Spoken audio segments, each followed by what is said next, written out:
Kesembuhan itu bismillah, atas izin Allah Subhanahu wa taala.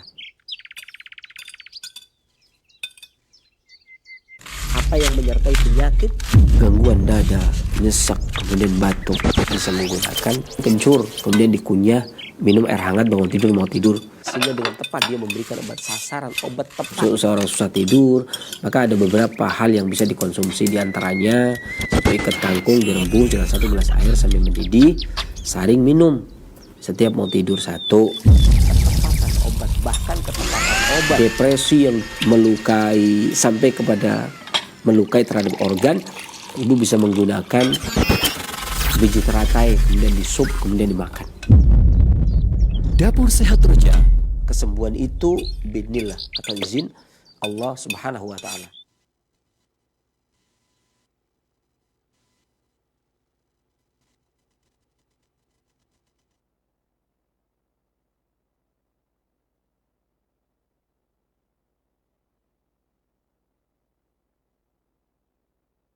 Bismillah, Assalamualaikum warahmatullahi wabarakatuh. Alhamdulillahirrabbilalamin. Wabihi nasta'inu ala umuri dunia waddin. Wassalatu wassalam ala asyrafil anbiya'i wal mursalin. Wa ala alihi wa ashabihi wa man tabi'ahum bi ihsanin ila yaumiddin, amma ba'da. Ikhwata Islam, azakumullah, sahabat Roja dimanapun Anda berada. Alhamdulillah, senantiasa kita bersyukur kepada Allah Subhanahu wa ta'ala atas segala nikmat karunia yang telah diberikan kepada kita semua. Di kesempatan Rabu pagi menjelang siang yang berbahagia ini, kita masih bisa bersua kembali dalam program Dapur Sehat Roja, peracik makanan lezat menjadi sehat, bersama narasumber kita Sinse Abu Muhammad Faris Al-Kianji Hafizahullah, yang akan menemani kita semua hingga 1 jam lebih ke depannya. Alhamdulillah, Sinse sudah bersama kita sapa terlebih dahulu. Assalamualaikum warahmatullahi wabarakatuh, Sinse. Waalaikumsalam. Apa kabarnya? Alhamdulillah sehat ya. Barakallahu fiik.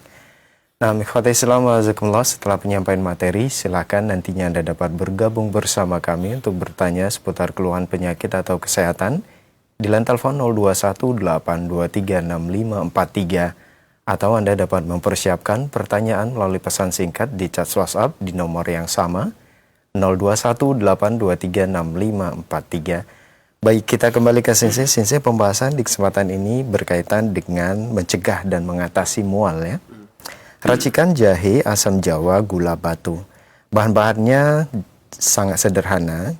Di antaranya 1 ibu jari jahe, asam jawa secukupnya, dan gula batu secukupnya. Nah, berkaitan dengan mual ini, Sinse, ini apa yang harus diwaspadai apalagi di musim yang seperti sekarang ini? Nah, silakan. Terima kasih. Bismillahirrahmanirrahim. Assalamualaikum warahmatullahi wabarakatuh. Waalaikumsalam. Alhamdulillah. Wassalatu wassalamu ala rasulillah wa ala alihi wa sahbihi wa man wala, amma ba'd.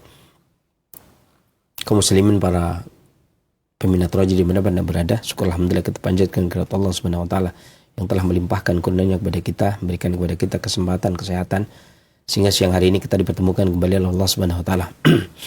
Salam serta salam semoga selalu senantiasa tercurah kepada junjungan kita Nabi besar Muhammad sallallahu alaihi wasallam, kepada para keluarganya, seluruh sahabatnya, para tabi'in, tabi'in dan pengikut-pengikutnya yang selalu senantiasa mencintainya hingga di yaumul kiamah. Adapun kemudian daripada itu, masuk di musim kering yang hampir selesai, musim kering pertama. Jadi menjelang musim kering kedua ini, tanggal berapa ini? Sekarang tanggal 30 Juli. 30 Juli. 30? Juli. Akhir Juli. 30 Juli. Itu kita masih musim kering pertama, hampir masuk ke musim kering kedua. Hampir masuk di musim kering kedua. Biasanya masuk musim kering kedua itu sekitar Agustusan, tanggal 2 Agustusan. Biasanya begitu. Dan jahe itu dipanen di musim panas, seringnya di musim kering. Di musim kering karena berarti ada manfaat di situ. Karena musim kering itu anginnya dingin. Beberapa hal yang perlu diwaspadai, yakni ketika seseorang itu mual, banyak yang para ahli klasik menyebutkan, diantaranya adalah Imam Al-Qayyim menyebutkan bahwasanya sangat banyak hal yang membuat seseorang itu perutnya menjadi mual. Ada di antaranya, salah satu di antaranya, ketika makanan dan minuman masuk ke dalam mulut kita kemudian dicerna oleh perut, itu kemudian kata Imam Al-Qayyim, ini madhab hukama, bukan madhab sunnah, kata Imam Suyuti, yang mengatakan bahwasanya makanan itu akan menjadi 4 cairan. Salah satunya adalah cairan kuning. Ketika cairan kuning itu tumpah ruah terlalu banyak di maida, di perut besar, maka hal ini akan bisa menyebabkan mual. Salah satu di antaranya, cairan kuning ini memiliki fungsi untuk melapisi dinding perut besar agar ketika mencerna itu tidak terbakar dengan panasnya kolbu. Kemudian dicerna sehingga ketika perut mencerna makanan tidak terjadi peradangan.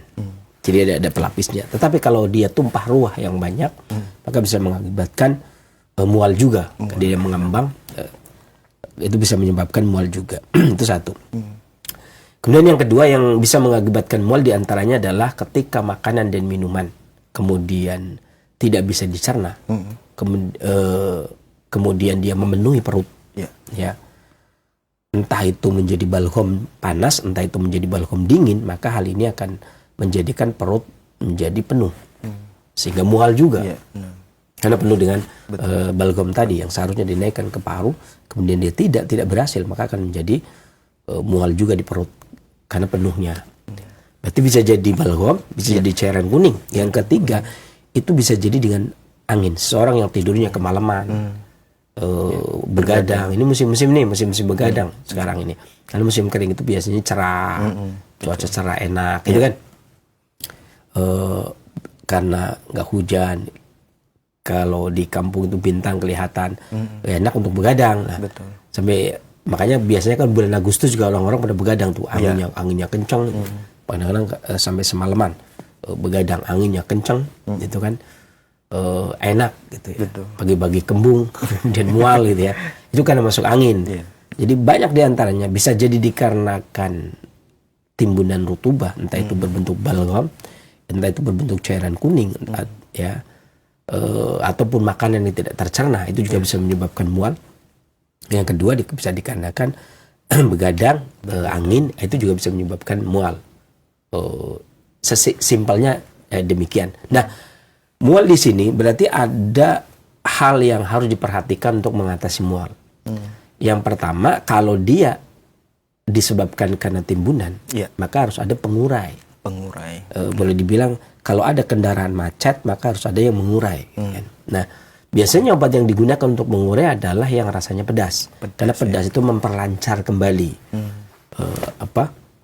entah itu peredaran darahnya, entah itu timbunan balgamnya atau timbunan cairan kuningnya tadi, sehingga dengan terurainya dibuang melalui buang air besar dan seterusnya, sehingga perutnya lega, mual hilang, gitu kan?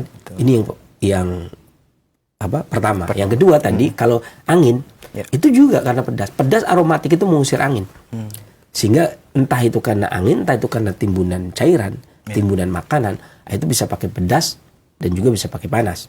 Ya. Kemudian yang terjadi tidak sembarang orang. Mual tapi tidak terjadi semua orang. Yakni mual ketika ibu hamil. Ya kan? Janin terisi, kemudian hamil. Karena hamil tak janin terisi, kemudian mual, ngidam istilahnya. Ya. Nah, kalau yang kayak gini biasanya kadang jangan minum jahe, nanti gerak janin berlebih. Itu kan. Tapi ibu hamil itu suka-suka kan. Jadi kadang dia suka kedondong, dia suka mangga muda gitu kan. Dia suka asam, kadang aneh-aneh kan.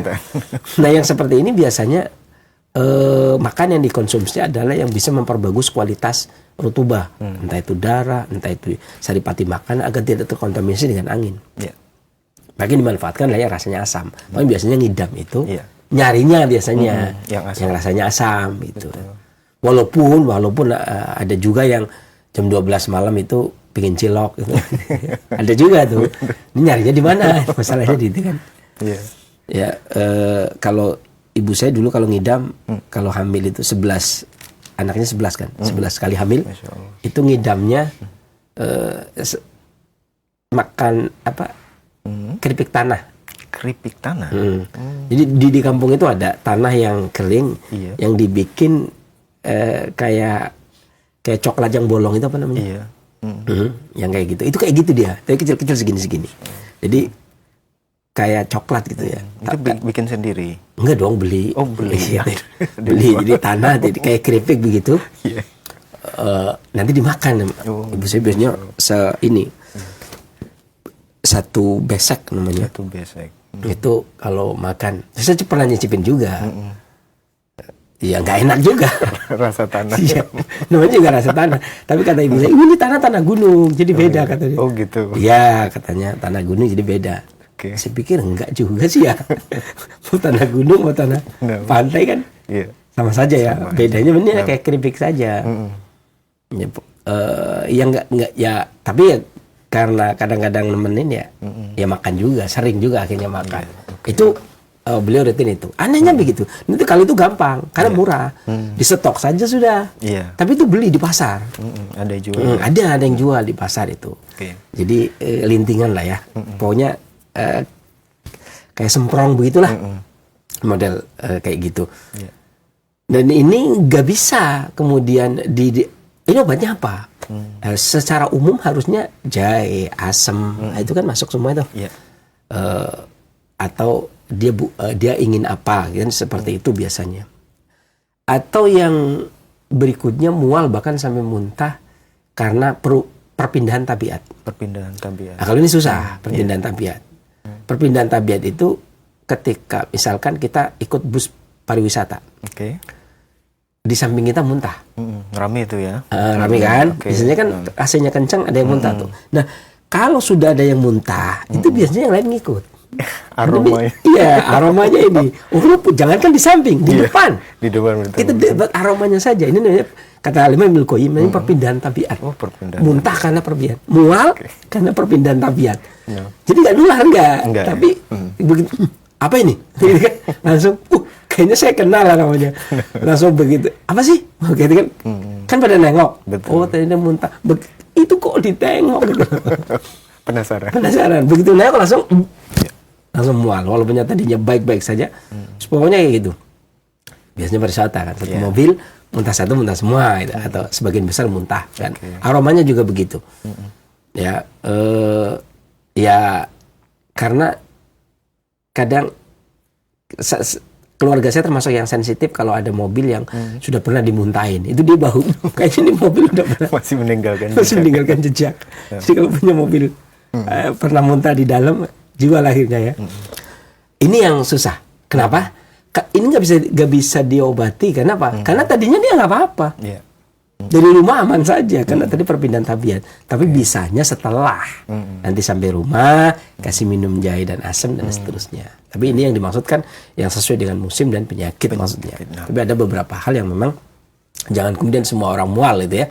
Ada beberapa mual yang kadang-kadang kayak orang ibu hamil kan suka-suka. Saya maunya tanah, ya nggak bisa dikasih ini juga. Kemudian perpindahan tabiat tadi, orang yang tiba-tiba mual karena lihat temennya muntah, itu juga nggak bisa. Atau mual karena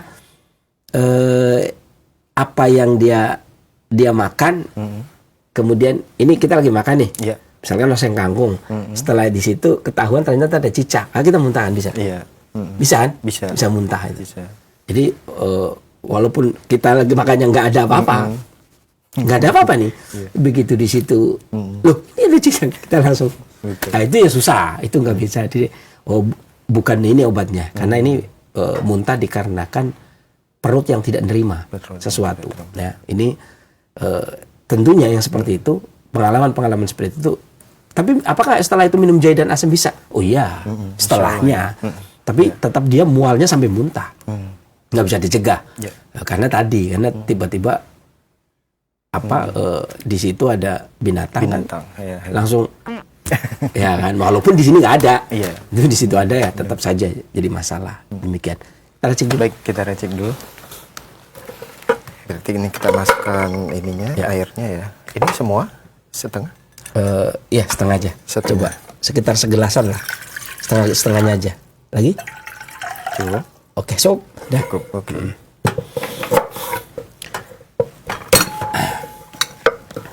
Kayak angkringan kan begini nih. Iya. Kalau jual angkringan saya udah lulus nih. Ya kan? Jadi kalau di aturan memang satu potong, tapi kita ini lagi masak banyak, jadi lebih gitu kan. Karena ini jahenya juga tergantung jahenya kan. Jadi kalau jahenya yang pedas, ini biasanya jahenya agak lumayan bagus ya. Bagus nih. Kalau jahe mungkin lagi. Kita bikin banyak jahenya. Oke. Ini asamnya asam Jawa ya? Asam Jawa. Ya. Cocoknya begitu. Kalau jahe ketemunya jeruk jadi enak. Kayaknya gimana gitu. Sip. Tinggal asam. Dan asamnya masukkan aja semua. Semua? Ya, masa matangnya. Kalau yang jahenya satu ibu jari, asamnya cuma 2 sebesar telur burung puyuh cukup. Tapi ini kan jahenya banyak, masukin aja semua. Semua ya.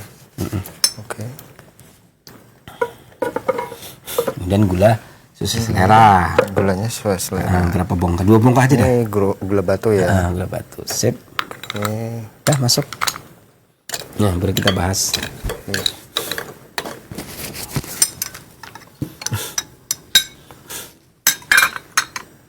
Tutup. Jahe dulu ya? Oke, jahe dulu. Oke.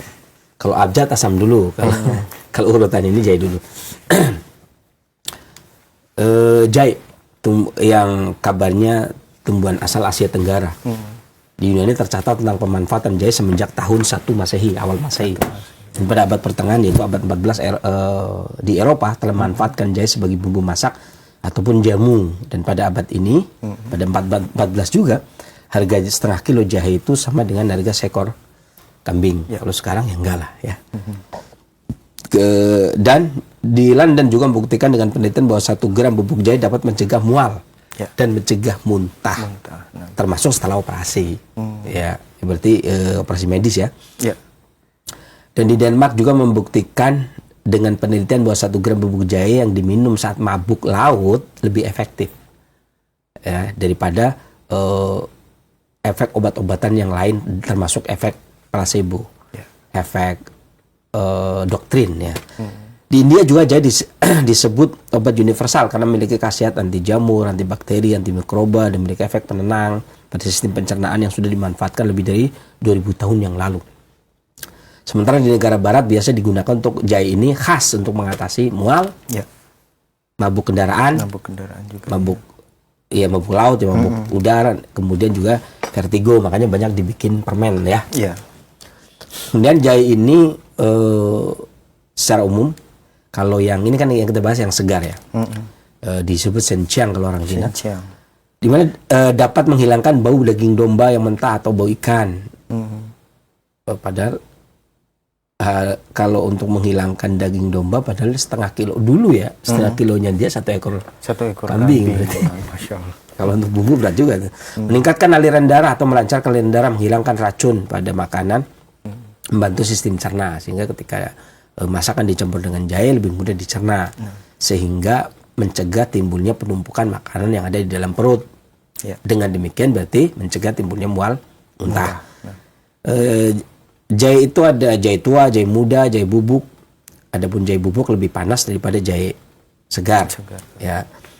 Biasanya beberapa manfaat pedas, sifat karakternya, tabiatnya yang pedas dan hangat. Pedasnya itu mampu mengusir angin, hangatnya itu menghangatkan tubuh, meningkatkan energi vital, memperlancar peredaran darah, menghangatkan badan, membantu stimulasi sirkulasi darah, meningkatkan tekanan darah, serta meningkatkan keluarnya keringat.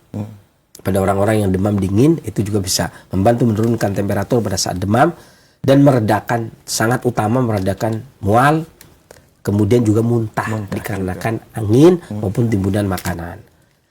Membantu pencernaan makanan, melembutkan perut dengan ideal sehingga mencegah timbulnya, bukan cuma meredakan mual, tapi juga mencegah mual. Mengobati penyumbatan yang menyerang liver karena sindrom dingin dan timbunan lembab. Atau mengobati gelapnya mata yang diakibatkan sindrom lembab, dan mengobati sindrom angin pada usus dan lambung. Mengobati penyakit liver dan lambung karena dingin, dan mengobati demam yang menggigil akibat karena angin. Kemudian atau masuk angin, mengatasi masuk angin, mual masuk angin. Kemudian memperkuat pertahanan tubuh bagian luar dan mengusir hawa dingin, karena angin sekarang adalah angin dingin, terutama malam hari. Kemudian meluruhkan dahak, menyebarkan atau membuyarkan, menggerakkan energi vital dan darah, serta menawarkan racun pada bahan obat lain, seperti tanaman obat lainnya. Jahe biasa digunakan untuk menguatkan energi vital paru, menguatkan energi vital limpa, menguatkan energi vital lambung, ya. Ini dan menawarkan racun tanaman, racun ikan, racun udang, racun kepiting. Makanya biasanya masak udang kepiting pakai jahe. Kemudian mencegah mual dan menghentikan mual. Ya. Kemudian jahe, kalau jahe yang kering itu lebih panas, lebih pedas. Makanya lebih banyak digunakan untuk meningkatkan stamina, membangkitkan gairah seksual, memperbanyak sperma, menghangatkan limpa dan lambung, mengeringkan dahak dan reak, menambah daya ingat atau kecerdasan. Ini sudah mendidih. Kita ini dulu ya, tuang dulu ya. Ya, kecilkan dulu. Oke. Ya. Kemudian menghilangkan lembab, melunakkan makanan yang keras dan menghangatkan makanan yang dingin, dan dia bagus untuk jantung, paru, limpa dan ginjal. Kita ini dulu. Ya, kita tuang dulu ya. Masukkan dulu. Oke. Udah mendidih.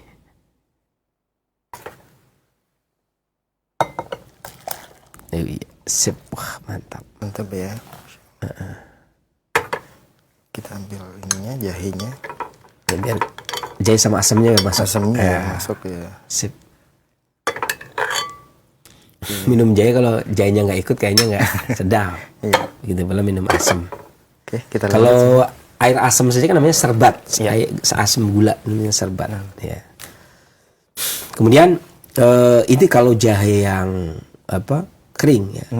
Ada juga jahe yang sudah diolah, dibakar sampai kulitnya berubah menjadi kehitaman, agak pahit karena memang dia dibakar. Ya. Dia menghangatkan organ bagian dalam, menghilangkan dingin, memulihkan harorah atau panas pada tubuh.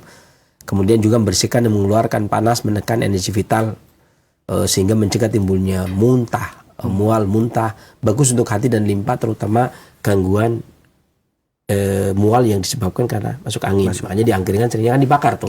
Betul. Nah, untuk mengatasi masuk angin. Ini yang pertama. Yang kedua adalah asam jawa. Asam jawa. Ya. Ini nggak ada yang ngakuin ini asam jawa.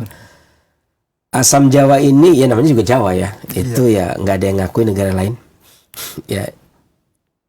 Tanaman yang diberi nama Tamarindus indica ini biasanya buah ini dimanfaatkan kalau sudah matang, kalau digunakan untuk minuman. Tapi kalau untuk bumbu ya kayak gini nih, yang masih kayak gini. Kalau untuk bumbu masakan masih mentah, belum matang yang warna coklatan kan. Dulu kita senangnya kayak gitu makannya. Ya, buahnya itu sifatnya sejuk atau mendinginkan badan. Kemudian manis asam, artinya dia tonik rutubah, tonik pencernaan, tonik limpa dan lambung. Kemudian dia juga asamnya memperbagus kualitas darah dan esensi. Berkhasiat sebagai pencahar, menambah nafsu makan, menunjukkan panas, kemudian juga antihistamin dan mengatasi mual pada perut, termasuk kembung dan muntah. Kemudian asam ini, rasa asamnya, asam jawa ini mampu mengerutkan, mengesatkan, mengesatkan, maksudnya mencegah agar kalau untuk orang dewasa agar mencegah ejakulasi dini. Kemudian sering digunakan untuk banyak hal yang sebab lemah latih lesu disebabkan karena banyak keringat yang keluar atau tidak bagusnya kualitas darah yang ada pada tubuh. Maka dua hal ini, baik jahe maupun asam, yang asam itu bisa digunakan untuk mengatasi mual yang bersifat panas, jahe itu bisa mengatasi mual yang bersifat dingin. Dan ketika keduanya disatukan, mual karena angin, mual karena timbunan makanan, mual karena timbunan balgam, mual karena cairan kuning, itu bisa diatasi dengan dua komponen ini. Ini bersatunya antara rebusan jahe dan asam yang ditambah dengan gula. Masih ada waktu? Masih. Kemudian ada beberapa hal gejala-gejala kelainan daripada mual, ya. Yang pertama, bisa jadi mual itu dikarenakan tabiat dingin dan lembab. Negeri kita tropis. Ketika anginnya dingin, maka serangan angin dingin dan cuaca yang lembab atau secara geografis negeri kita itu khot al-istiwa, garis apa khatulistiwa, itu lembab ya. Makanya ketika terserang angin dingin maka akan bersama dengan lembab. Ketika seseorang itu mual disebabkan karena angin dingin dan lembab, gejala yang muncul lainnya adalah tidak berkeringat walaupun di cuaca yang panas. Rasanya dingin di daerah perut bawah sampai turun ke organ genital. Kemudian disertai dengan batuk. Batuk mengeluarkan ludah dengan suara yang rendah. Kemudian diare, keluar ludah yang dapat dikeluarkan dengan batuk secara mudah, disertai dengan disentri dan adanya pembengkakan di 4 anggota, 2 tangan 2 kaki. Kemudian disertai dengan sakit kepala, kemudian sulit bergerak, tubuhnya berat, kemudian perutnya enek, nyeri seluruh tubuh, kemudian juga nyeri persendian, urinnya sedikit bening, perutnya mual, kemudian juga sakit. Nah, untuk mengatasinya, kalau bikin sup atau bikin masakan maka diperbanyak cabai. Ya. Minumannya jahe kan. Atau adas, cabai atau adas ke minuman jahe segar, kemudian juga boleh juga bunga lawang. Kalau ikannya ikan gurame. Ikan gurame yang di bumbunya yang gurame bakar. Karena bakar itu juga aromatiknya yang menghilangkan angin. Kemudian cabai yang diiris sama bawang tuh. Ya. Kasih kecap. Kemudian kacang merah, jeli, kacang kara, oregano, rebung, kemudian juga benih kedelai. Ini juga efektif digunakan untuk mual muntah dikarenakan dingin lembab. Kemudian yang kedua, mual muntah dikarenakan pencernaan yang kurang baik. Seperti yang saya katakan tadi, adanya timbunan sehingga makanan tidak bisa dicerna sehingga adanya timbunan karena gangguan pencernaan. Gejala yang muncul selain mual, hendak muntah, nyeri perut dengan keinginan untuk dipijat. Tapi begitu dipijat, kadang-kadang main muntah, terutama di bagian ulu hati gitu ya. Sendawa dengan napas yang tidak sedap setelah makan, sesak, tidak nyaman di dada dan diafragma, diare, terkadang sembelit. Pada anak-anak kadang-kadang seringnya diare, rasa panas di tengah telapak tangan, tidak dapat mencerna makanan atau kurang selera makanan, perutnya terasa penuh. Kalaupun menyukai minuman, lebih menyukai minuman yang panas tetapi yang sedikit minum. Kemudian perutnya enek, nyeri di bagian dalam perutnya dan terasa ada bengkak, terasa penuh, terasa kenyang, kemudian terasa sakit, kemudian mual, dan ketika muntah keluarnya cuma air. Rasanya asam, baunya busuk. Yang dimanfaatkan selain minum jahe asam ini, beberapa bahan makanan yang bisa dikonsumsi diantaranya gandum, kemudian jarak, ya, kemudian juga lobak. Kapulaga, cabai dibikin sup diperbanyak cabainya maksudnya, koriander, anggur kalau buahnya, kemudian juga sereal cukup diseduh, malas makan ya. Kemudian atau minum teh di pagi harinya, kemudian juga tomat juga efektif digunakan. Ini yang kedua. Kemudian yang ketiga, dikarenakan berkurangnya energi vital, kurangnya panas pada tubuh. Kekurangan panas pada tubuh atau kekurangan energi vital pada tubuh sehingga menyebabkan gangguan perut. Gejala yang muncul lainnya adalah aliran urin yang panjang dan bening, tangan dan kaki dingin, sembelit, diare, urin yang sedikit, fesesnya keluar cairan atau berair saja. Terjadinya pembengkakan, lemah, letih, lesu, kemudian kekuatan pun hanya sedikit. Sedikitnya itu hanya untuk kalau mau makan. Kadang-kadang minum aja dia sambil nyender. Kemudian takut dingin, ujung jari sering dingin, lebih sering takut, sakit secara frekuen dan susah tidur, kepala dan tubuhnya melingkar saat berbaring, sakit kepala di pagi hari, jantungnya berdebar, keringatnya seperti air dingin, keringatnya nih butir-butiran, ketika dipegang itu kayak air dingin, kayak habis mandi, nggak pakai handuk, sedikit energi dan terlalu lelah untuk bicara, kemudian juga banyak tidur. Lalu udah bukan mual lagi, muntah terus. Jadi, muntah, tapi cairan bening. Itu. Kok cairan bening? Karena nggak makan. Muntahnya cairan bening. Saya pernah lihat yang kayak gini itu kasusnya tuh nangis. Muntah itu sampai nangis. Sampai setelah cairan beningnya keluar dia gitu doang. Gitu. Dia nggak keluar tuh. Sampai keluar cairan kuning. Setelah cairan kuning dia masih lagi. Nangis dia. Kemudian yang keluar itu darah. Karena sudah setelah kan tenggorokannya ya. Nah, ternyata setelah cairan kuning keluar, tenggorokannya luka itu keluar darah. Nah, kalau yang keluar terakhir setelah cairan kuning itu cairan bening. Cairan bening. Begitu dia keluar, itu baunya kayak sperma dia. Jadi tapi kayak nangisnya karena masih dia kayak nggak mau. Begitu makan minum langsung keluar. Itu. Oke. Dia bilang, udah gede mesti nangis ya. Tapi nangis dia. Padahal udah gede waktu itu. Ya umur 17-an lah. Umur 17-an. Ya, waktu itu hampir karena ceritanya lagi mau mancing naik kapal. Ya kalau perahunya berhenti, kalau masih jalan kan asik tuh. Ya. Begitu gelombang gede, begitu berhenti kan begini semua loh. Itu ada berapa orang itu yang nggak mual mabok itu cuman. Jadi yang pegang kemudi juga mabok dia. Gitu ya. Muntah dia pas karena gede gelombangnya di pantai selatan. Tahu sendiri pantai selatan. Itu yang nggak mabok cuman saya. Terus yang satu lagi, berarti ada 2 orang. Ada dua orang. Satunya itu memang yang udah biasa, tukang menyiapin makanan, menyiapin sarana prasarana ya. Itu ya dia nggak boleh muntah kalau dia. Ini yang megang kemudi aja muntah. Ini ada satu itu keponakannya yang megang kemudi itu. Dia ikut itu sampai begitu tuh muntahnya sampai juga. Nangis. Pulang. Padahal baru nyampe itu. Baru mandek beberapa saat lah. Emang rasanya gitu. Dan itu kisahnya yang nggak muntah cuman 2 orang berarti saya sama dia. Asiknya itu waktu jadi kita masak pun hasil pancingan itu masak ikan pun berarti pakai jahe. Saya lebih sering menggunakan asam matang, asam kayak tadi, kemudian diseduh pakai air, kemudian jahenya digunakan untuk kalau enggak lauk itu nggak masuk. Kalau nggak dikasih jahe, cabai yang pedas, itu lauk nggak masuk, muntah. Ini karena kekurangan energi vital biasanya, terlalu dingin. Masih ada waktu? Masih. Kemudian bisa juga dikarenakan adanya lembab dan ludah, banyaknya ludah yang ada di perut.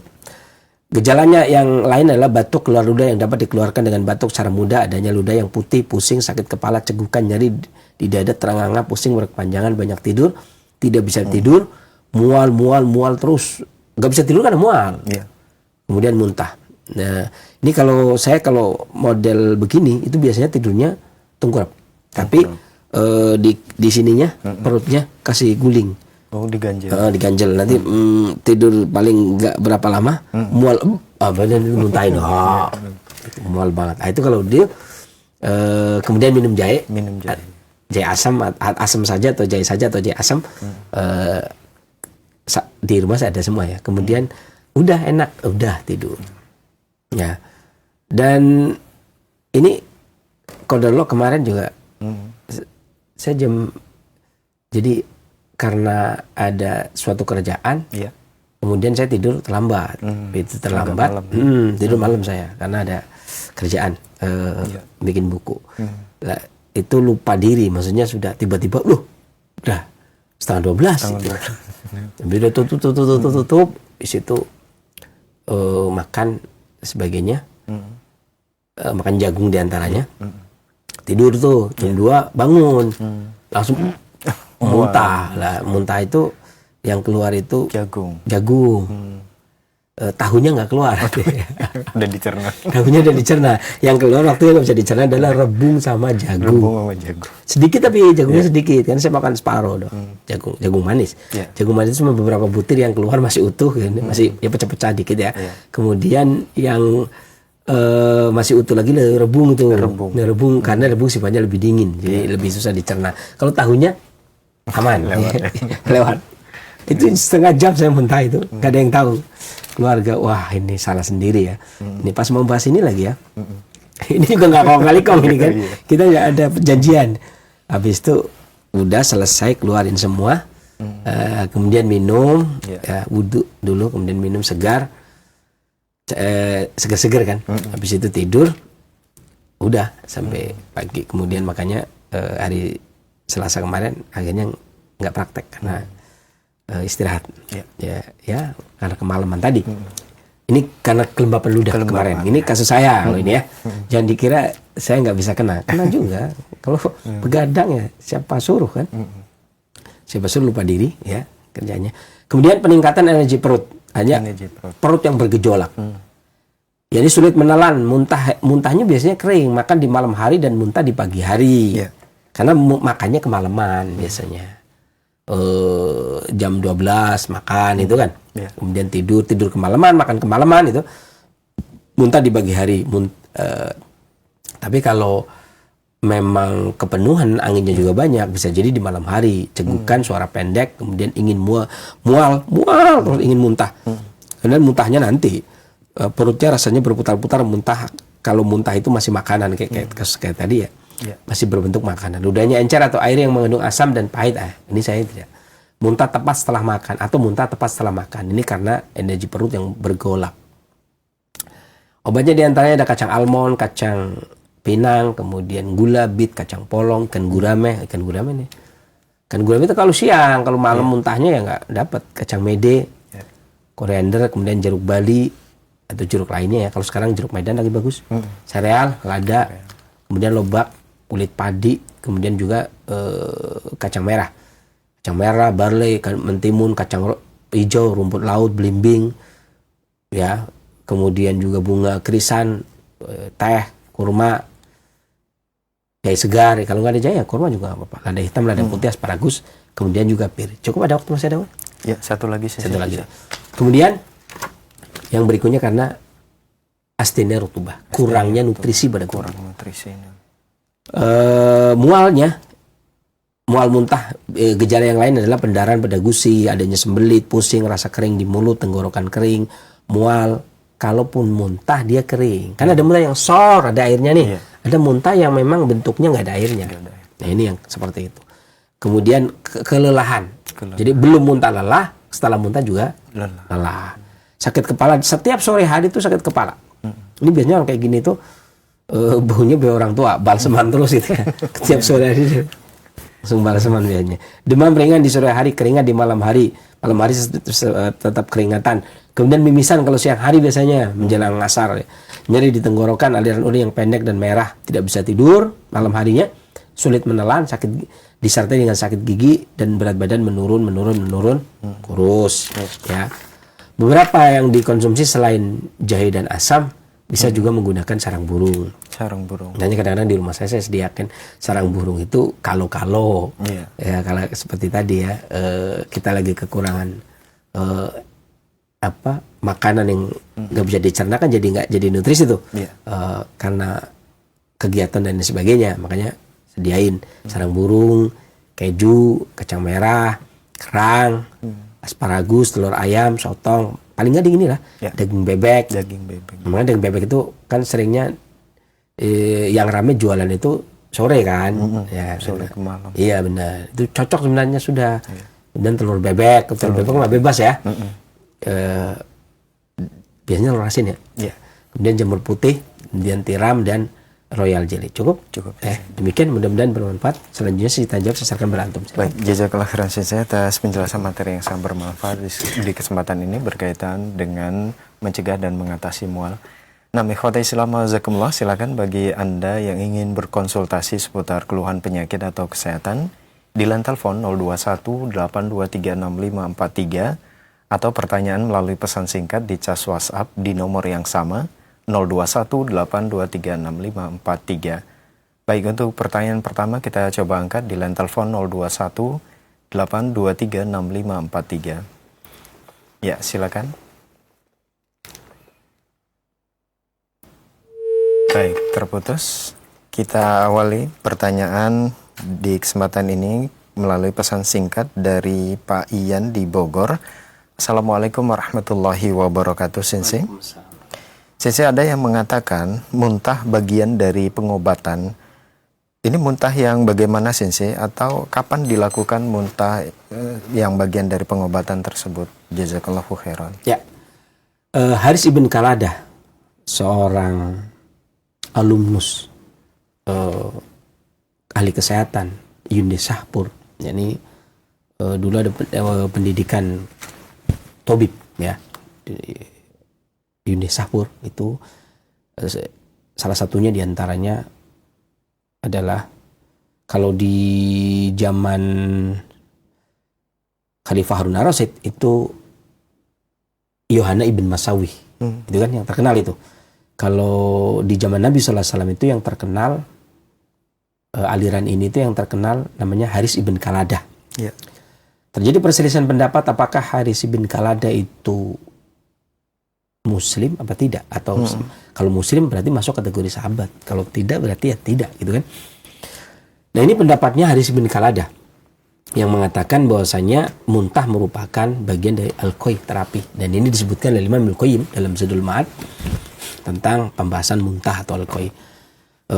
Kata Haris bin Kaladah, hendaklah seorang yang sehat itu melakukan muntah 1 bulan 2 kali, karena muntahan yang pertama itu terkadang tidak tuntas, sehingga dituntaskan dengan muntahan yang kedua.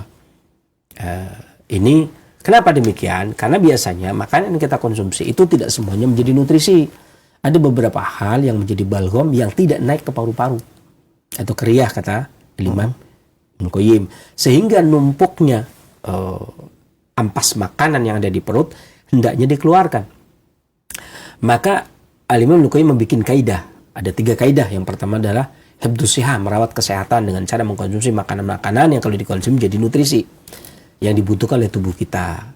Musim ini kita harus makan apa, musim dingin kita harus makan apa, musim panas kita harus makan apa, kan itu. Kemudian yang kedua, al-himyah anil mudi, menjaga diri dari perkara-perkara yang kalau kita konsumsi akan berdampak sakit pada kita. Kemudian yang ketiga kaidahnya adalah istifraq.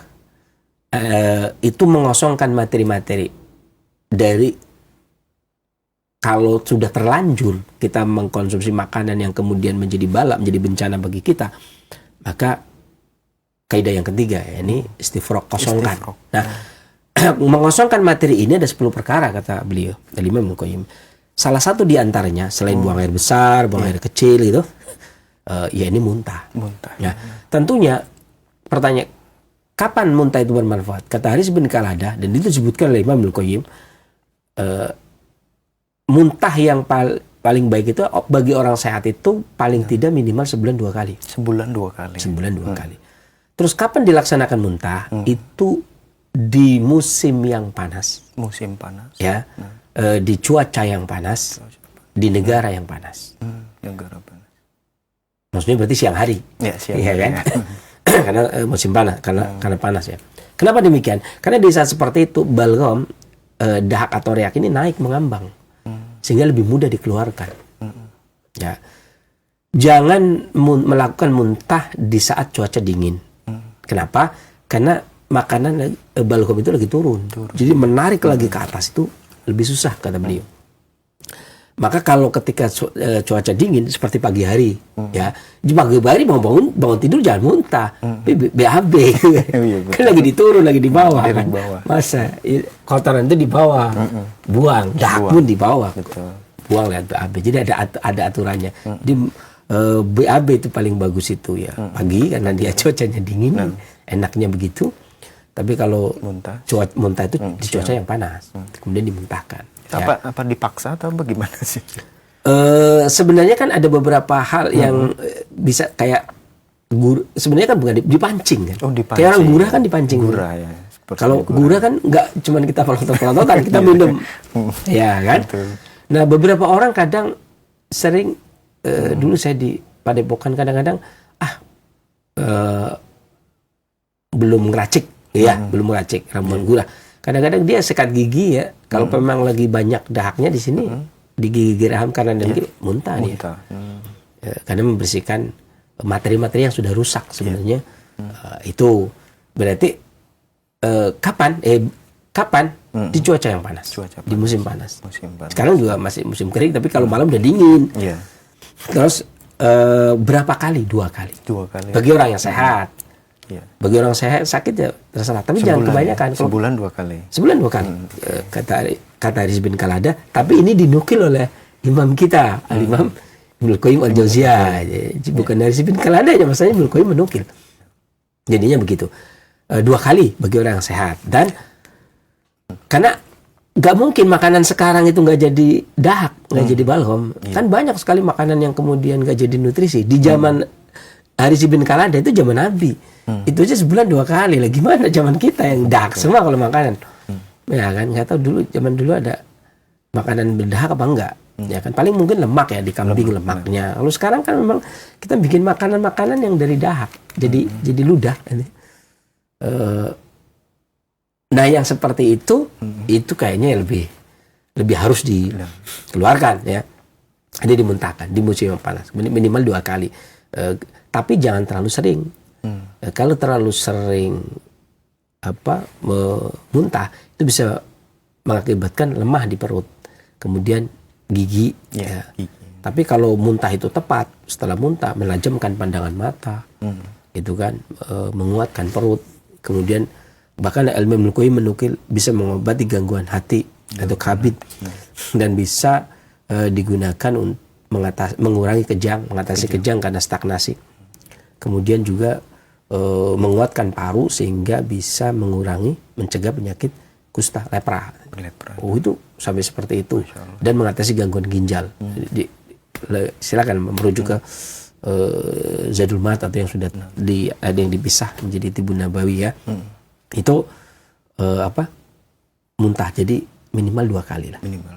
Minimal 2 kali. Tapi jangan terlalu sering. Ada hal yang perlu diperhatikan. Tidak boleh mengkonsumsi makanan dengan tujuan memuntahkan. Jadi kadang ada orang yang kemudian kita makan biar penuh. Setelah penuh kan nanti muntah. Tinggal tekan doang. Nah, itu kata Al-Imam Al-Qayyim itu mempercepat penuaan dini. Ya, jadi organ-organ kita menjadi aus. Kalau kita dengan sengaja gitu ya, dengan sengaja kita ini makanlah biar penuh. Nanti kalau penuh kemudian muntah. Kadang-kadang kan orang begitu tuh. Setelah makan nasi udah kenyang, kayaknya ini saya udah nggak nambah. Ya sudah, kalau memang udah kenyang, ini aja pisang goreng. Wah, gimana? Saya udah pernah begitu tuh. Muhammad, udah selesai makan gimana? Udah kenyang. Oh, kalau memang udah kenyang, ini aja pisang goreng. Lah, gimana mau nasi aja udah nggak nambah? Enggak, berarti udah nggak masuk dong. Akhirnya dikasih teh panas. Udah biar masuk, antum kasih minum dulu. Nanti kan makanannya turun. Nah, nanti pisang goreng masuk kata dia. Oh, nggak bisa dia bilang. Ada juga ikhwah Medan yang bilang,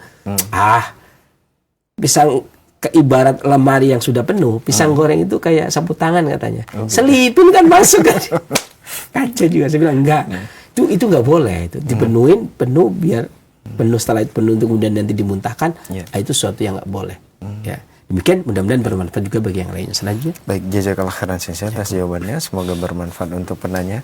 Nah, ikhwata Islam azakumullah, masih kami buka kesempatan bagi Anda yang ingin berkonsultasi seputar keluhan penyakit atau kesehatan di line telepon 0218236543. Silakan. Ya, halo.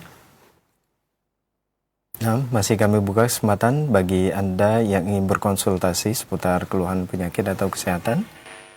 Silakan, sudah masuk. Assalamualaikum warahmatullahi wabarakatuh. Waalaikumsalam warahmatullahi wabarakatuh. Dengan Ibu siapa di mana?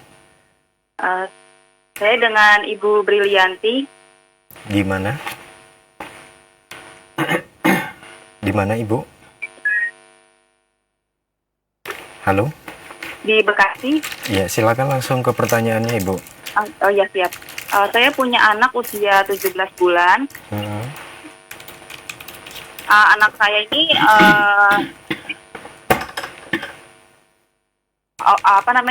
mengalami mual muntah.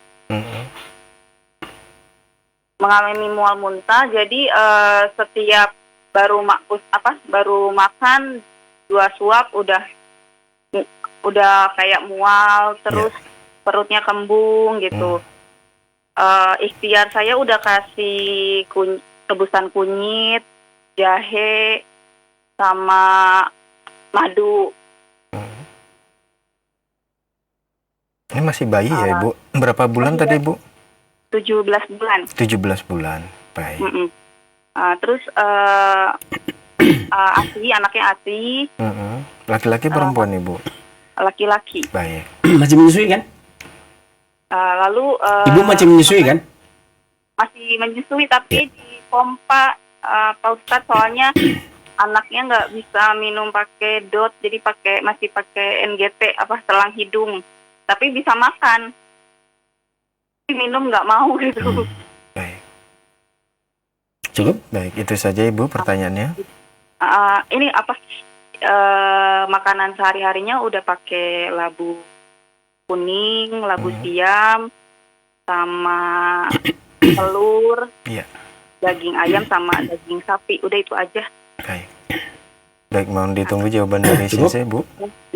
Ya, Ya. terima kasih. Ya, sama-sama. Jazakallah khairan. Enggak, ya. Ayakum. Nah, silakan Sensei.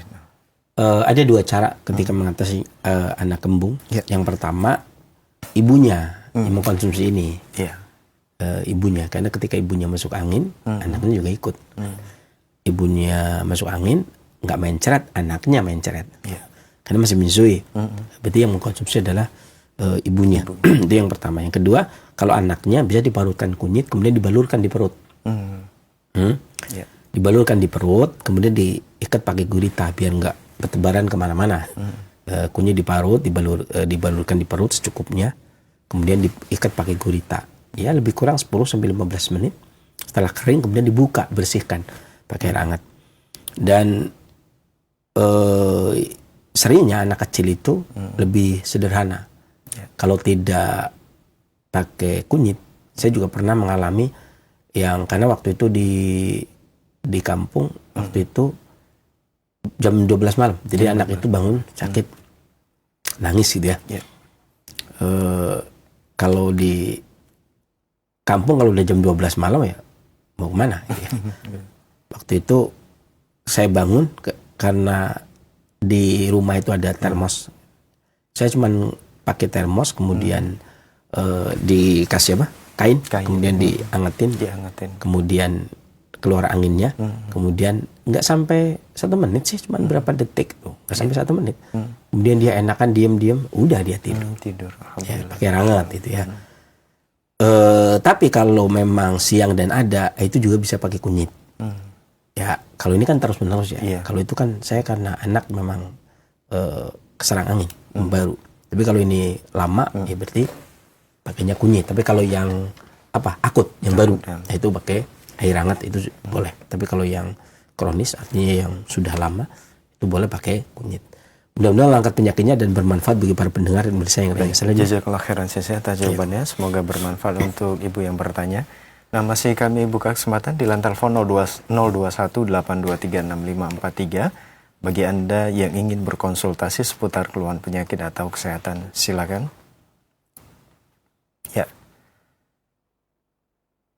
Silakan, masih kami buka kesempatan bagi Anda yang ingin berkonsultasi. Silakan, sudah masuk. Assalamualaikum. Assalamualaikum warahmatullahi wabarakatuh. Waalaikumsalam warahmatullahi wabarakatuh. Dengan Bapak siapa di mana? Bapak Fahrudin di Cianjur. Pak Fahrudin di Cianjur. Silakan Pak. Ini saya mau nanyain penyakit suka pusing terus, Pak. Suka pusing. Ya, ini sudah berapa lama Pak? Sudah 3 tahun. 3 tahun. 3 tahun. Baik. Dan ada penyakit di tenggorokan ini suka banyak dahak di tenggorokan itu. Mohon solusinya apa sih, obatnya gitu. Ya. Assalamualaikum warahmatullahi wabarakatuh. Waalaikumsalam warahmatullahi wabarakatuh. Silakan Sensei. Ini tadi yang kita bahas juga begitu. Gejala selain mual muntah, gejala lainnya kan pusing. Tenggorokan banyak dahak. Iya. Asam itu meluruhkan lewat bawah, jahe itu meluruhkan lewat atas. Jadi keluar lewat atas itu jahe, kemudian yang keluar lendir lewat babi itu asamnya. Babi bisa menggunakan ini. Nanti simak scroll setelah selesai, scroll kembali ke bawah, diulang lagi, simak resepnya. Babi bisa lakukan, gunakan setelah sarapan dan pas mau tidur. Demikian, mudah-mudahan Allah angkat penyakitnya dan bermanfaat bagi para pendengar dan pemirsa yang lainnya. Selanjutnya. Jazakallah khairan Sensei atas jawabannya. Semoga bermanfaat untuk Bapak yang bertanya. Nah, masih kami buka kesempatan di line telepon 021-823-6543 bagi Anda yang ingin berkonsultasi seputar keluhan penyakit atau kesehatan. Silakan. Ya. Halo. Nah. Baik. Silakan masih kami buka kesempatan bagi Anda yang ingin bergabung, berkonsultasi di line telepon 021 823 6543. Ya. Assalamualaikum warahmatullahi wabarakatuh. Waalaikumsalam warahmatullahi wabarakatuh. Dengan Bapak siapa di mana? Dengan Andika di Cilengsi, Bogor. Pak Andika di Cilengsi. Silakan, Pak. Saya mau izin bertanya. Ini saya kan umurnya 26 tahun saat ini. Ya. Namun saya ketika duduk sila lama itu sudah nggak kuat. Sering kram gitu ya. Terus juga kalau misalkan ini, kalau malam itu sebelum tidur saya suka gantung kaki gitu. Kadang kalau nggak, artinya posisi kaki lebih tinggi. Karena kalau nggak lebih tinggi tuh di betis rasanya sakit gitu. Kenapa ya Sensei? Apa penyebabnya dan apa obatnya ya? Mohon solusinya Sensei. Baik Bapak, ditunggu jawaban dari Sensei. Nah. Iya. Syukran jazakallahu khair. Assalamualaikum warahmatullahi wabarakatuh. Waalaikumsalam warahmatullahi wabarakatuh. Silakan Sensei. Mengetahui tabiat penyakit adalah dengan diagnosa. Ya. Mau tabib, mau dokter, mau Sensei, mengetahui penyebab. Karena ketika mengetahui keluhan, buku-buku kesehatan maupun dari Melayu sampai ke Tibun Nabawi yang dari Timur Tengah, itu biasanya setelah memberikan kaidah-kaidah ilmu pengobatan, di situ kemudian diakhiri dengan obat-obatan. Bahan tanaman ini buat ini, tanaman ini buat ini, tanaman ini buat ini. Ini adalah resep yang digunakan oleh masyarakat umum yang kemudian tidak sempat melakukan diagnosa. Seperti acara ini. Acara ini adalah acara yang digunakan untuk bimbingan penyuluhan bagi masyarakat yang tidak mendapatkan diagnosa. Tentunya diagnosa itu kenapa diperlukan? Karena bagi orang yang ingin tahu penyebab penyakitnya serta tabiat penyakitnya, maka dibutuhkan diagnosa. Jadi pertanyaan tadi, pertanyaan yang apa sebabnya, itu butuh diagnosa. Apa tabiat penyakitnya itu butuh diagnosa. Gitu. Akan tetapi kalau keluhan yang disampaikan tadi, masih muda, kemudian kaki kalau bersila nggak kuat, karena itu banyak hal. Bisa jadi sumbatan, maksudnya peredaran darah yang tidak lancar juga bisa. Kemudian timbunan dingin juga bisa, balgom juga bisa, melemahnya energi vital paru yang tidak bisa memperlancar peredaran darah juga bisa. Rutubah cairan yang tidak ditransportasikan oleh tihal atau limpa juga bisa. Kemudian darah yang keluar dari kabid tidak mencukupi juga bisa. Jantung yang tidak bisa mendorong, melancarkan energi vital dan darah juga bisa. Memang banyak sekali. Kalau untuk menetapkan ini penyebabnya apa, itu butuh itu diagnosa. Terus sebabnya bisa jadi bisa karena angin, bisa karena makanan, bisa karena emosi, ya. Karena penyebab penyakit itu kan cuma itu, cuma emosi atau angin, udara, ya, cuaca, atau makan minum, pola hidup, tidur dan seterusnya, olahraga dan seterusnya. Orang kurang gerak juga bisa, kurang olahraga juga bisa, kurang nutrisi juga bisa. Enggak, karena ada kisah begini, saya punya teman. Temennya ini bos, teman saya itu bos, dia orang kaya, bukan orang miskin, dia orang kaya. Ya. Ketika dicek sama dokter itu, keluhannya semutan, sepele keluhannya, sering kesemutan, kunang-kunang, gitu kan, kayak gitu tadi. Kemudian ketika dicek ke dokter ternyata kurang gizi.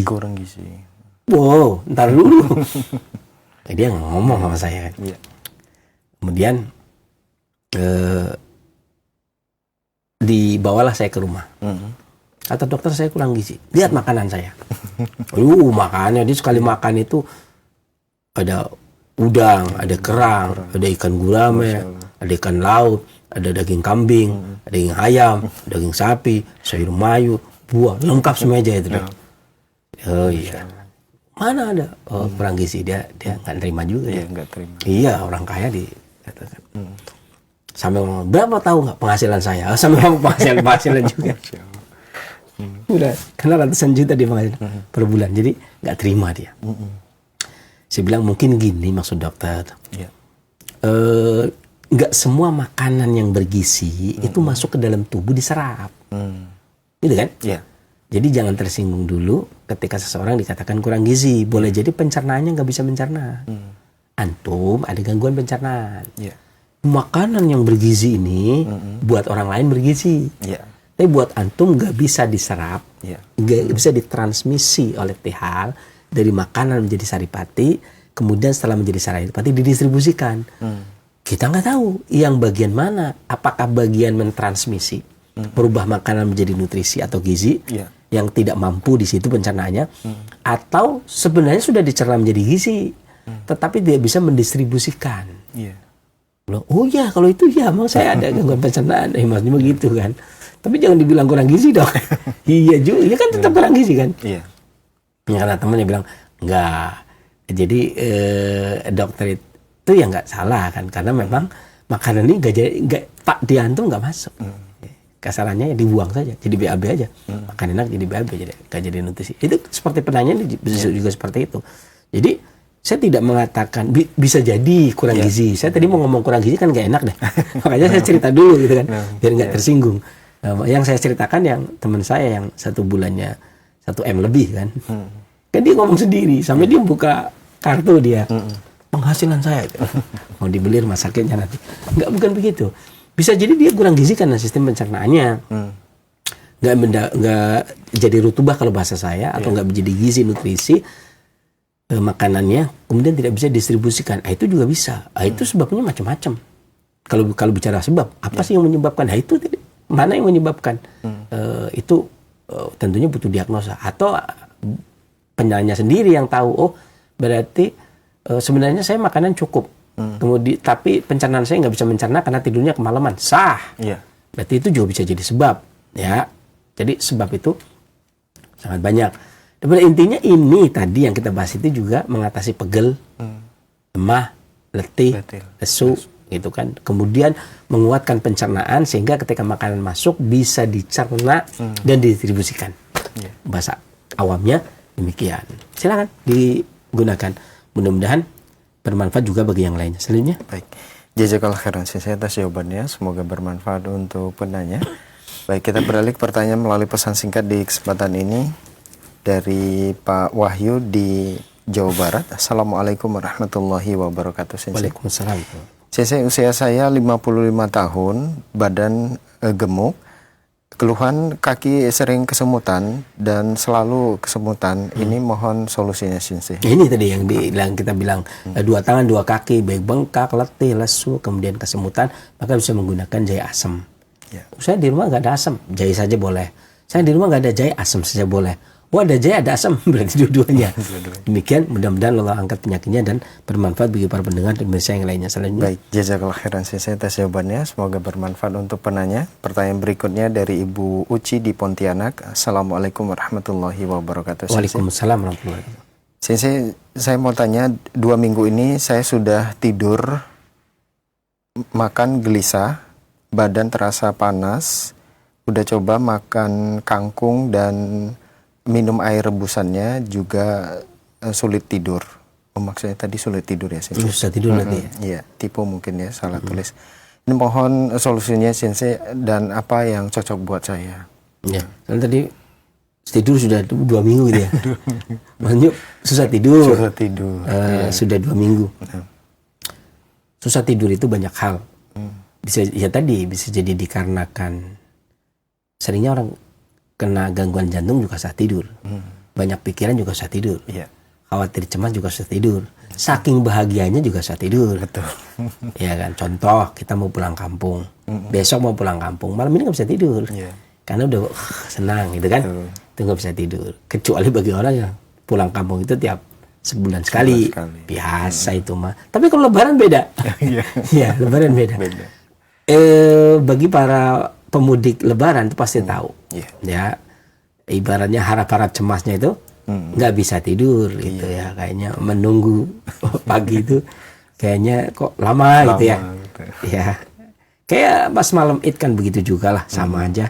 Semuanya kalau malam Id itu kan besok mau Id itu apa aja kayaknya nggak tidur kan. Ya kayak gerak terus kayaknya ya tiba-tiba udah jam 12 aja. Ya, banyak hal seseorang itu susah tidur. Jadi tergantung. Kalau seseorang, makanya kata kalau kita mengikuti pendapatnya Imam Al-Qayyim, seseorang itu harus obat itu harus tepat. Faida usiba, harus tepat sasaran. Ini nggak bisa tidurnya kenapa? Ya. Kalau nggak bisa tidurnya karena pikiran, mau dikasih kangkung berapapun ya tetap aja namanya pikiran.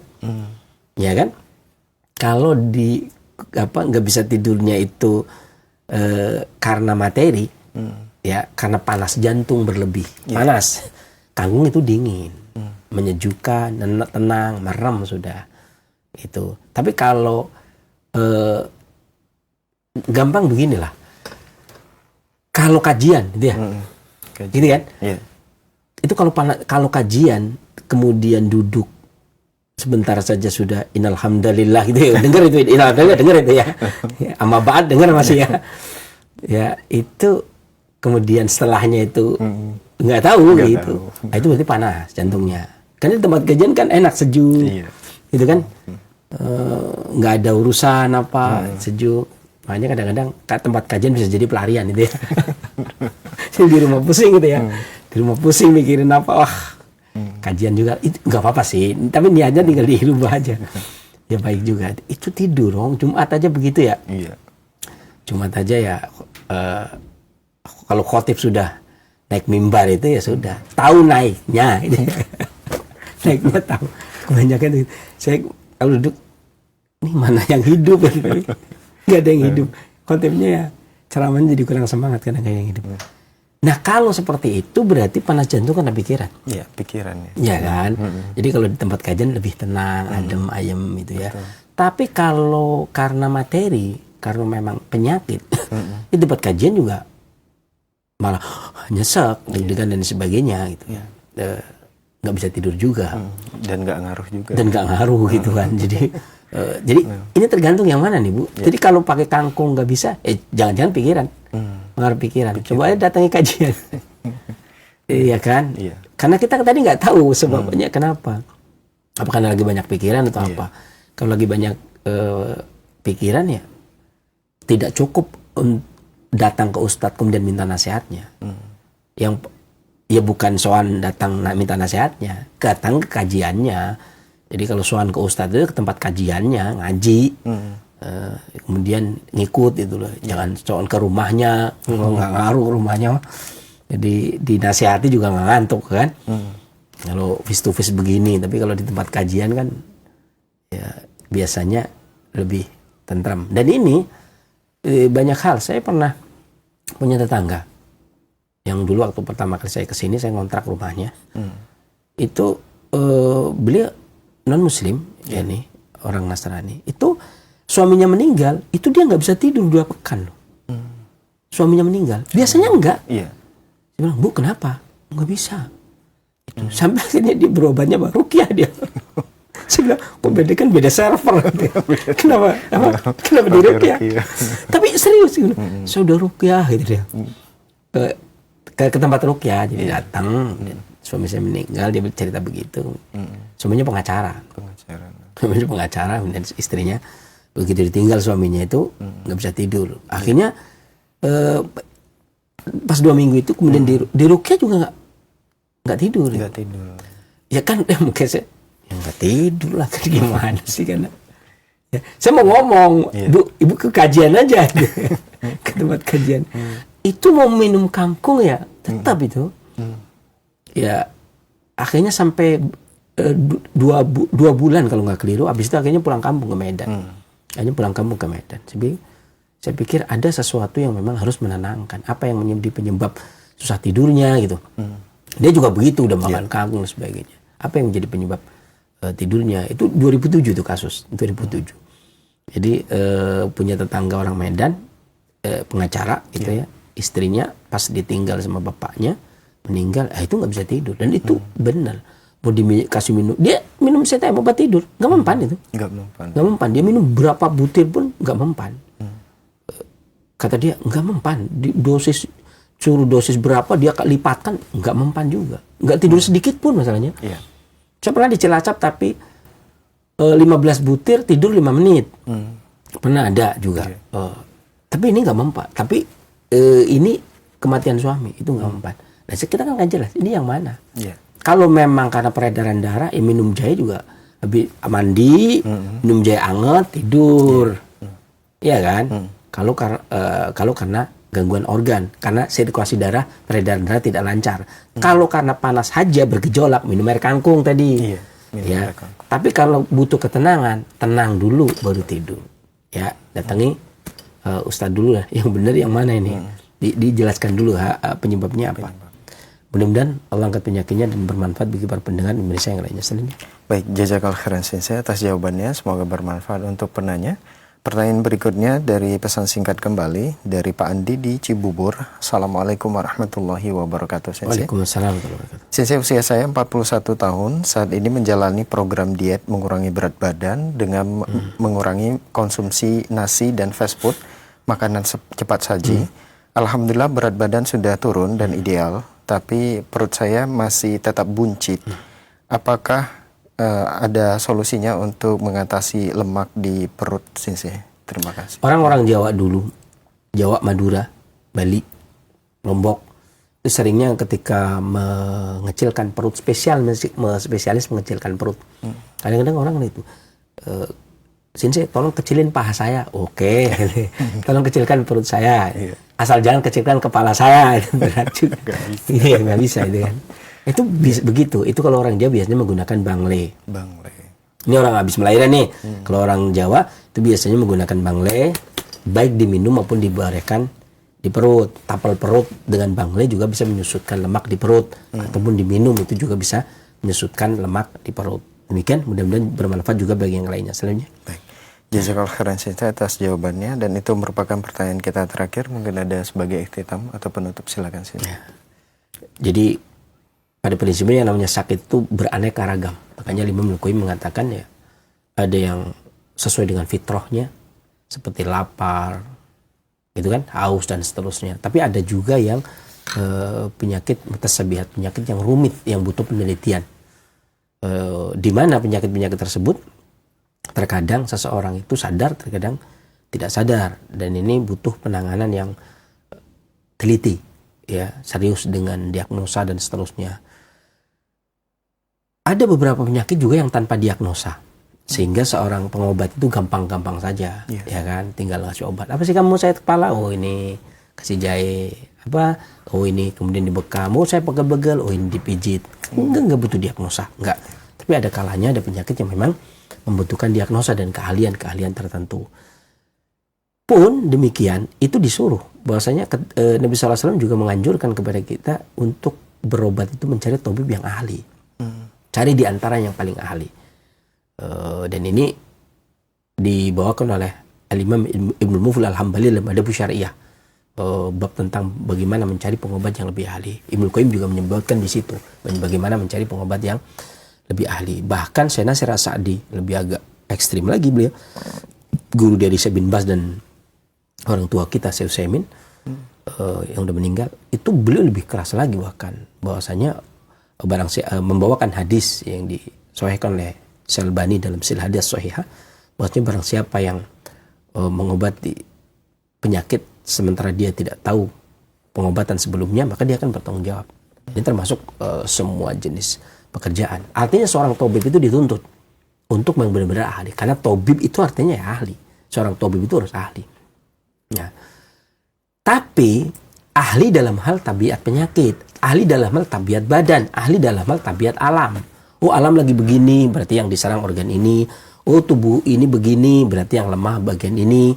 Oh, penyakit tabiatnya begini, berarti sebabnya ini dan ini. Akan tetapi kesembuhan tetap saja binillah atas izin Allah Subhanahu wa taala. Maka kalau seorang tabib kemudian tidak menggantungkan dirinya kepada Allah Subhanahu wa taala, ini ajib. Mau dari mana kesembuhan? Ya kan? Maka seorang tabib itu makanya kata Imam Al-Qayyim harus menggantung pengobatan itu 3. Ilahiyah, bersandar kepada Allah Subhanahu wa taala, tabibnya juga. Tabibnya juga bersandar kepada Allah Subhanahu wa taala. Setelah ngobati, sandarkan kepada Allah. Ya, kemudian yang kedua dengan takhil. Kemudian yang ketiga dengan alamiah. Nah, seringnya yang bisa dilakukan oleh tabib yang lebih umum yang lebih itu adalah alamiah. Gampang dia ngasih alamiah, bla bla bla bla. Padahal yang poin pertama adalah ilahiyah. Karena di Sahih Muslim, faida usiba, apabila dia tepat sasaran, baro'a, penyakit itu sembuh pun berpisah, baro'a ya, berpisah dari tubuh kita pun binillah atas izin Allah. Jadi yang paling utama adalah menyandarkan kepada Allah Subhanahu wa taala gitu kan. Dan Allah Subhanahu wa taala itu Maha Pengasih lagi Maha Penyayang. Tetapi Maha Perkasa, Al-Qahar. Jadi tidak walaupun Allah Maha Pengasih lagi Maha Penyayang, tapi tidak bisa diintervensi. Artinya setiap usulan itu selalu oh ya, enggak. Artinya kadang seseorang minta kesembuhan pun ya belum sembuh, ditangguhkan. Dan kita harus bangga punya Tuhan yang tidak bisa diintervensi. Kalau begitu ya kan, kalau Tuhannya diminta ini ya nggak bisa. Tuhan itu harus maha perkasa dan bijaksana. Belum saatnya sembuh ya, jangan itu. Ini lebih baik sakit. Maha perkasa lagi maha bijaksana. Makanya terkadang dengan kasih sayang Allah kita disembuhkan Allah Subhanahu wa taala. Tapi dengan keperkasaan dan maha perkasa dan maha bijaksananya Allah, kita belum sembuh. Gitu kan? Tapi itu semua karena kesempurnaan Allah Subhanahu wa taala. Ya, kita harus bangga dengan sangat bangga menjadi hamba Allah. Ya kan? Karena itu tadi, tidak sembuh saja karena Allah Maha Perkasa. Kita punya Tuhan yang tidak bisa diintervensi, tidak bisa dirayu gitu. Ya kan? Pokoknya keputusan Tuhan itu mutlak. Ya kan? Nggak bisa kemudian tolong dong ini, nggak bisa disogok, nggak bisa ini, mutlak ya. Tapi Allah juga Maha Pengasih dan Penyayang. Kadang kita nggak diminta, kemudian dikasih. Ya kan, ya sangat sering lah banyak orang yang tidak minta, tidak berdoa ini itu, tidak berdoa ya Allah berilah saya rumah, punya rumah, ya Allah berilah saya mobil, nggak minta, punya mobil. Ini Maha Pengasih dan Maha Penyayang. Tapi yang sakit ya Allah sembuhkan saya, sembuh gitu. Karena Allah Maha Perkasa ya, itu harus kita akui bahwasanya asma wa sifat nama Allah itu banyak.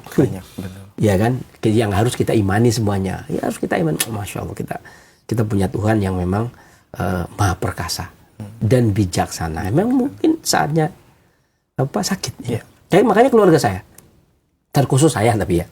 Tapi keluarga saya hampir semua sih. Itu kalau sakit itu asik banget, senang banget, gitu ya. Dari kecil saya.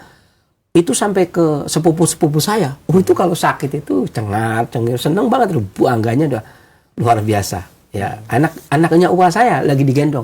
Kamu nggak pernah ke sekolah? Iya dong, kan sakit. Jadi kalau sakit itu kayak, padahal mbahnya dia pengobat, nggak mau diobati. Karena sakit itu sebuah kebanggaan. Karena itu bentuk kita itu manusia. Jadi kadang-kadang, ya gitulah ya, nikmati saja. Walaupun tetap prinsipnya Imam Ahmad bin Hanbal, kalau memang sakit, kalau kita berobat itu membuat kita tawakal kepada obatnya, ya mendingan gak berobat. Kata Ibnu Mufli kan begitu, Al-Hambali dalam Adab Syariah menyebutkan prinsipnya Imam Ahmad bin Hanbal. Tapi kalau kita tidak berobat membuat kita mencaci maki Allah. Kalau kita tidak berobat kan gak sembuh-sembuh tuh.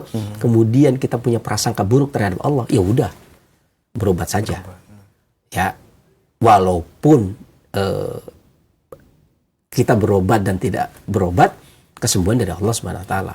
Bisa jadi kita berobat ke si A nggak sembuh, si B sembuh, ke gurunya nggak sembuh, muridnya sembuh, ke muridnya nggak sembuh, ke gurunya sembuh, atau ke yang lainnya sembuh, ya kan, profesor nggak sembuh, dok itu murid saya, ke gurunya profesor nggak sembuh, ke dokter yang biasa, yang umum sembuh, yang spesialis nggak sembuh, yang umum sembuh. Kadang demikian. Bidan, karena ke bidan sembuh, ke dokter nggak sembuh.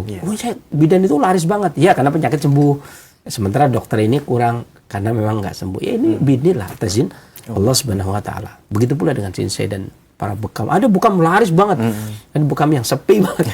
Ya kan, saya bekam di situ nggak enak. Itu juga kok enak. Jadi laris manis. Itu karena walau bagaimanapun juga Allah yang menciptakan kita, pasti Allah yang memberikan rezeki kepada kita. Allah yang menurunkan penyakit kepada kita, pasti Allah yang menyembuhkan pula kita. Jadi itu sudah stelanya seperti itu. Nggak mungkin Allah lepas, kita dibiarkan begitu saja. Tidak mungkin. Ketika kita diciptakan pasti diberi rezeki. Ketika kita dari penyakit, pasti ada harapan diberikan kesembuhan. Ada roja, ada harapan, tapi ada haup kita. Ketakutan akan jangan-jangan ini merupakan azab dari Allah Subhanahu wa taala. Tentunya kita selalu tetap saja berharap akan rahmat dan keutamaan dari Allah Subhanahu wa taala. Mudah-mudahan yang saya sampaikan bermanfaat. Saya akhiri bila taufiq wal hidayah. Alhamdulillahil alamin. Wassalamualaikum warahmatullahi wabarakatuh. Waalaikumsalam warahmatullahi wabarakatuh. Terima kasih, jazakallahu khairan, barakallahu fikum kepada guru kita Syekh Abu Muhammad Faris Al-Kianji hafizahullah atas ilmu yang sangat bermanfaat dan waktu luang yang telah diberikan untuk kita semua. Demikian ikhwatul Islam azakumullah, program Dapur Sehat Roja, peracik makanan lezat menjadi sehat. Semoga apa yang telah kita simak dengarkan jadi tambahan ilmu yang bermanfaat, dan semoga Allah Subhanahu wa taala selalu memberikan kesehatan kepada kita. Dan bagi Anda yang diuji sakit oleh Allah, tetaplah bersabar, berikhtiar dan berdoa karena kesembuhan dari Allah Subhanahu wa taala. Kami yang bertugas pamit undur diri. Mohon maaf atas segala khilafan. Terima kasih. Jazakumullahu khairan wa barakallahu fikum atas kebersamaan Anda. Wabillahi taufiq wal hidayah. Subhanaka Allahumma wa bihamdika asyhadu an la ilaha illa anta astaghfiruka wa atubu ilaik. Selamat beraktivitas. Wassalamualaikum warahmatullahi wabarakatuh. Waalaikumsalam.